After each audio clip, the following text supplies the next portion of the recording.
Mantenimiento de motores. Un motor eléctrico utiliza la interacción de campos magnéticos para convertir la energía eléctrica en energía mecánica. Esto siempre se logra a través de dos componentes principales. El primero es el estator y el rotor.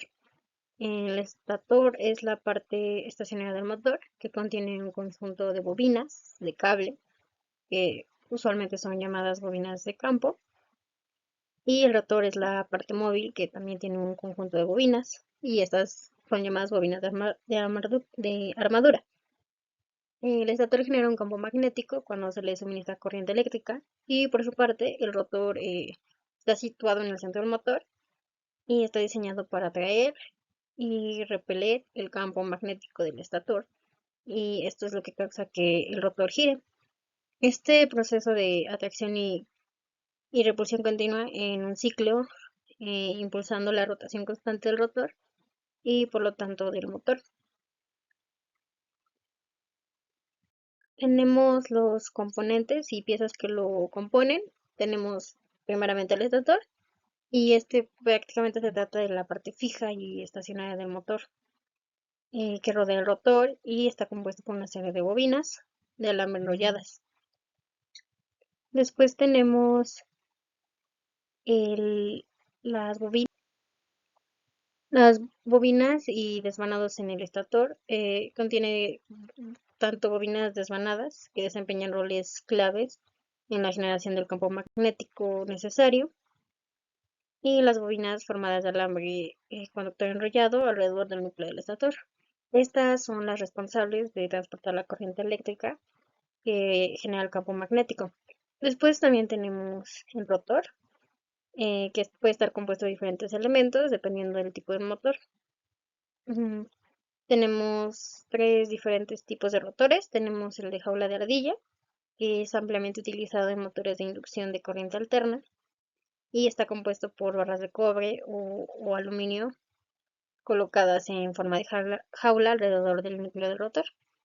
También tenemos los rotores bobinados, que se utilizan en motores de corriente continua y en algunos de corriente alterna.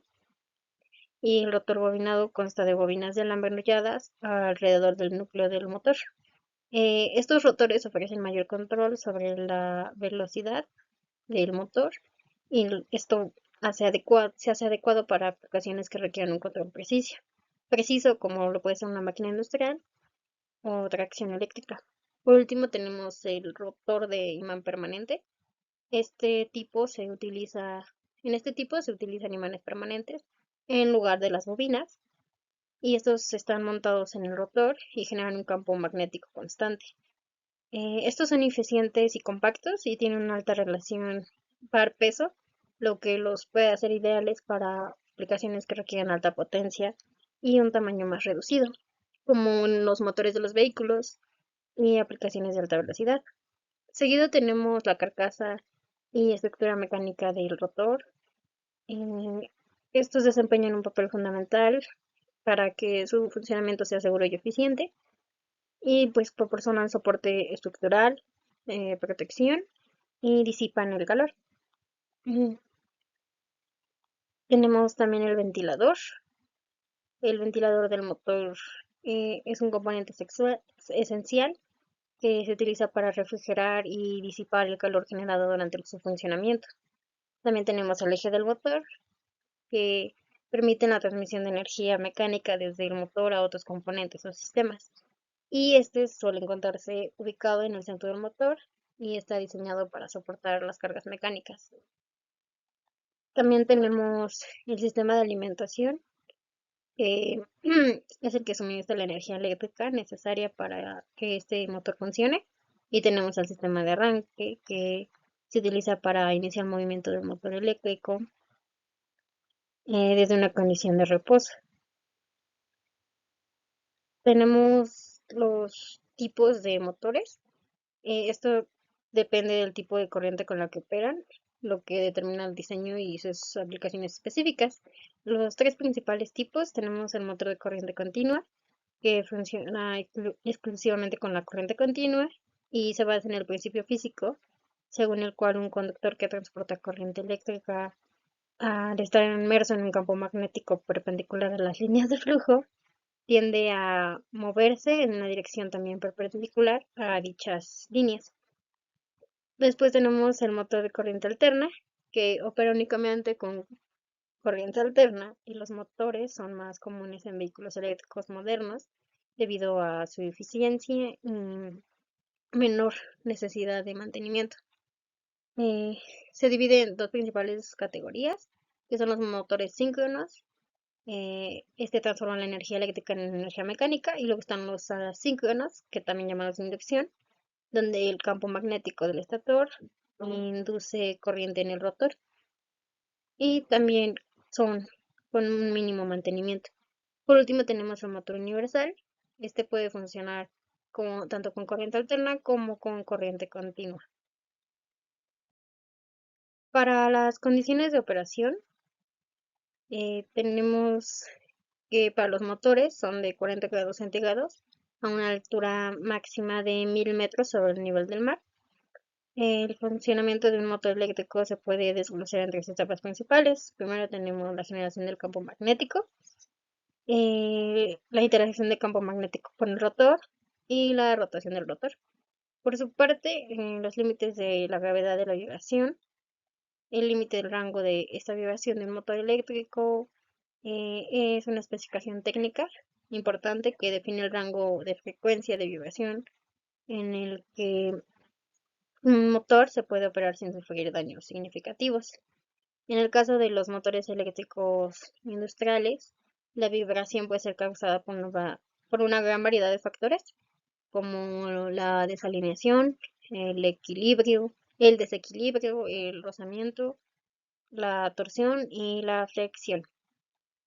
El límite de rango de vibración para los motores eléctricos industriales se define en función de diferentes niveles de vibración, y estos niveles se, se van a definir según la norma ISO 10816, y en esta se establecen los valores límites de vibración para diferentes tipos de máquinas y equipos rotativos.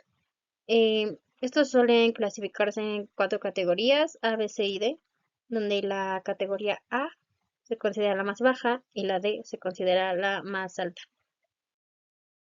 Por otro lado, tenemos lo que es la fijación del motor. Son piezas que se utilizan para asegurar que el motor quede fijado en su lugar y no se mueva durante el funcionamiento. Tenemos varios tipos. El primero es la fijación por patas, el dimensionamiento de la perforación de las patas, basado en las normas IEC o NEMA, suele ser informado en los catálogos técnicos del mismo producto. Este debe ser apoyado sobre la base, alineado y nivelado, a fin de que no provoque vibraciones ni esfuerzos excesivos en el eje o en sus cojinetes. Tenemos la fijación por brida. Esta brida debe ser apoyada en la base, que debe poseer un dimensionamiento de encaje adecuado para el tamaño de la brida del motor, y así aseguramos la concentricidad del conjunto. Y por último tenemos la fijación por pad, y esta es normalmente utilizada en conductos de ventilación. Esta se hace a través de perforaciones roscadas en la estructura del motor, cuyas medidas se informan nuevamente en los catálogos del mismo motor. Seguimos con el equilibrado. Eh, Se considera que un equilibrado óptimo se va a conseguir, eh, consigue un funcionamiento suave y eficiente, con mínimas tensiones y efectos vibratorios reducidos. Se podría decir que un motor está equilibrado si trabaja estable, transmite a los soportes fuerzas, dirección e intensidad constantes. Deben ser solicitados equilibrados especiales en el momento de la compra si se requieren. Los elementos de transmisión, tales como poleas y acoplamientos, etcétera, deben ser equilibrados antes de ser instalados en los ejes de los motores. Después tenemos los acoplamientos.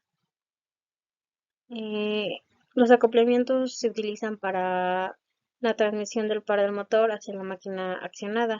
Al utilizar un acoplamiento deben ser observados que se utilicen herramientas apropiadas para el montaje y desmontaje de estos para evitar daños en el motor. Se recomienda que estos acoplamientos sean flexibles y capaces de absorber pequeños desalineamientos. Y también se debe considerar que las cargas máximas y límites de velocidad que están muy marcados en los catálogos del motor no deben ser excedidos. Eh, tenemos eh, tipos de acoplamientos. Tenemos el directo, que se da cuando el eje del motor está acoplado directamente al eje de la carga accionada. Tenemos por engranaje. Es utilizado cuando existe la necesidad de que se reduzca la velocidad. Y esto, bueno, así puede significar que los ejes están perfectamente alineados, rigurosamente paralelos y en el ángulo de engranaje. Tenemos el acoplamiento por poleas o correas, que es un tipo de transmisión utilizado cuando existe la necesidad de una relación de velocidades entre el motor y la carga accionada. Y por último tenemos el acoplamiento de motores equipados con cojinetes de deslevación. Eh, Poseen tres marcas en la punta del eje, donde la marca central es la indicación del centro magnético y las otras dos marcas externas indican los límites del movimiento axial permitidos para el rotor.